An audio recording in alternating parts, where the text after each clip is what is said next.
I don't think of it as work. I use it for procrastination when I'm trying to do other stuff. And Come on, that's the power technique of all effective people, I right? know It's to actually, yeah, I was thinking to about make this. procrastination doing the thing you want to do. Yeah, there's this really amazing essay about this. You've probably come across it. It's on this website that's from like 1992, and the guy hasn't Right. updated this website. And I always forget the name because it's not a very descriptive name. I think it might be called structured procrastination. Is that Yeah, I'm kind of the sure name? I've seen this. I'm sure. And so, and the guy's like, "Oh, I'm writing this essay. Finally got around to writing this essay that I've been wanting to write for ages, and it's not because it's the most important thing I'm supposed to be doing right now. It's exactly because I'm supposed to be doing something else." And then he goes on and talks about the benefits of. He's a professor. He talks about the benefits of this structured procrastination, where like you get all of this work done by doing the work by not doing the work you're supposed to be doing. I, Exactly. Yeah. I do feel like as if I've really since I left my job and started actually trying to run my own business. I think I've just been the queen of structured procrastination because it's like there's maybe like 5 things I'm supposed to be doing and the spotlight just keeps shifting. It's like the spotlight of what I'm supposed to be doing shifts, and then the spotlight of what I'm actually doing is shifting, and it just keeps Yeah, doing this. yeah. And over the course of a month, I do all the things I'm supposed to do at a much higher level of effectiveness because each time I'm powered by my motivation to do it, rather than because I'm gonna write an essay about this. Actually, I came across this video. Maybe it was a short or something. I don't watch shorts, but I've been watching them Right. now since I've been Yeah, doing this. yeah. And it was this video of this woman practicing the piano, and it's like on divided into like on the left and on the right. And on the left, uh, she's talking about the benefits of forcing yourself to like practice consistently every day. Mm-hmm. And it's like the cumulative benefits, and it's like day 1 2 hours, day 2 2 hours, day 3 2 hours, and it goes on. And then there's the person who practices from motivation, and so Right. first day 4 hours, second day half an hour, third day 0. And it's supposed to be implying that being consistent and disciplined is the way to achieve your goals. And I think that's the way that most people are taught, and I think there is a lot of merit in that, and I think it applies to a lot of people, especially people who are specialists or wanting to be specialists in something. Mm-hmm. And it just does not work for me. I know it's the optimal technique, does not work for me. I can't do it. And I got really triggered by this video because I Right. think it missed the fact that okay, if you only have one thing that you want to achieve in your life, fine.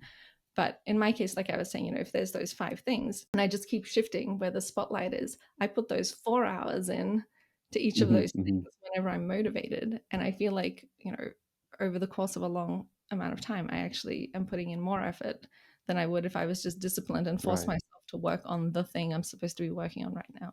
Look, if you find the pattern that works for you, that's fantastic. And it seems that you can consistently power on through the month with this mode of operation.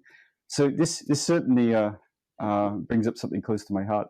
So I've been asked for advice lots and lots of times over the past some years, 20 years, I guess, for like how to do things. What's some good advice on how to be a better PhD student, or good advice on working and productivity? Everyone loves productivity.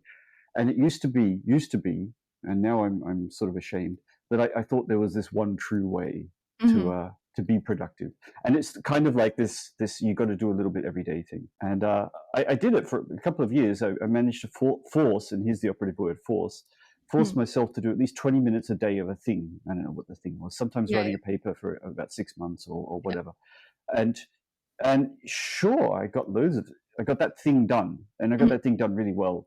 But like everything else was just a disaster. And Mm-hmm. so then I gradually began to understand that the advice may work for some people and may not for others. And this sort of it touches on something that I find as someone in a guiding role. I mean, you're also in a guiding role, right?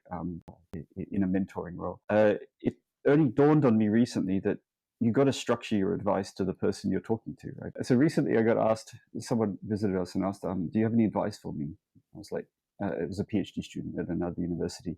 And I was like for 5 seconds I was taken completely aback because Mhm. I didn't even know where to start. Like, and Yeah. then I said, like, I could talk for 2, 3, 4, maybe 6 hours on advice for PhD students. But I think that it was an excellent way to start a conversation, because then I could start asking, what is it that Mm. you feel is a pain point in your life right now? What is it that you are finding challenging? What is it that you feel stressed about? You maybe. And so by having a discussion rather than just one-way information, I felt like the discussion went to a better place than if I just. No, I think Otherwise, I'm that just giving an essay, right? yeah, yeah, yeah. I thought it was interesting what you were saying about applying this, do a little bit everyday Mhm. thing. In my 30s, I really figured out how to be productive. Like I felt like in my 20s, I kind of just very organically did things, and somehow I managed to get everything done, but I felt Mm. I wasn't really doing things the right way. And then in my 30s, I became a disciple of David Allen's Getting Things Done. Yeah, yeah, yeah, I think yeah. it's one of the most life-changing books. I've read it many times, and every time I read it, I discover something new. And I feel like it was responsible for a lot of my accomplishments and career progression. And once I figure, it's a complicated system to figure out, but once you figure Hmm. it out, I was enormously productive. I was able to do so many different things. Um, but then what I realized is that while I'm being so productive and able to do all of these things, I'm just not enjoying it. I just feel like Right. I'm It's doing just kind all of of these, miserable. have Yeah. these long lists of things. I've got all my projects that are all broken down into next actions. I know when I'm supposed to do each one of them. It's all matched to my context. And I wake up in the morning and I go through and I tick through all the things. And then, wow, all these papers get written and all these courses and all Yeah. this stuff gets done. And I'm like, but I'm like not having fun. And Yeah. so Yeah. so now I kind of went to the other extreme, and I'm back to very organically just having the time of my life.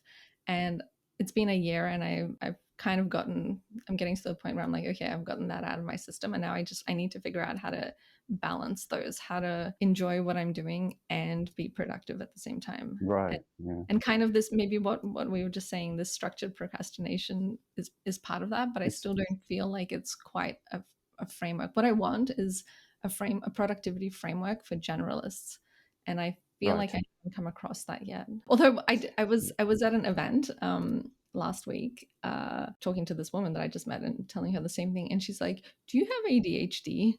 And I'm like, "I don't know." And she's like, "My son has ADHD, and he had a lot of problems with this." And she recommended this book, The Disorganized Mind. Hmm. I don't know Hmm. if you've come across it, but I definitely heard. I haven't read it myself. But I mean, like this moving spotlight with 5 different things being juggled all at the same time. It's certainly, let's say, is a feeling shared by many people in the neurodivergent community, and they're often super frustrated, and they quickly land up in burnout when they mhm, try and be productive in the traditional sense, mhm, because there's this whole negative feedback spiral that can very quickly develop when your mind is maybe better at juggling 10 different thoughts at once. mhm, And it's that, oh, I didn't do any progress on my thing today. Oh, I suck. Oh, I didn't do anything progress on my thing today. I suck. And then this feedback spiral develops, and then you lose motivation to work on that thing, mhm, and then mhm. you're pushing yourself through just life, and you just don't even know why you're doing it anymore, and then you end up in burnout. So it's just like this super classic burnout spiral when you force people who have maybe a different neural makeup to follow the traditional advice of these of the patterns of behavior and productivity. Yeah, so I mean, I don't know. I've never been diagnosed with anything, and I don't know whether I necessarily want to pursue any diagnosis. I do Mhm. find, but it's always easy when you read, symptoms of anything. You're like, oh, I have that. Yeah. Oh, Pretty good. sure everything. Yeah, I have that. Yeah. So I don't know. But I did start reading the book in the hopes that maybe there'll be a couple of practical Mhm. techniques that I can pull into my system for generalists. So Yes, I mean, like, put it this way, what works for neurodivergent people, there might be overlap with what works for you, whatever the situation might be. There's good in everything, and I often find that like you read these things, and it's like, that's an idea I never would have thought of, mhm, and mhm. so it comes from completely left field if it's tailored for someone else completely. Yeah. Can be helpful.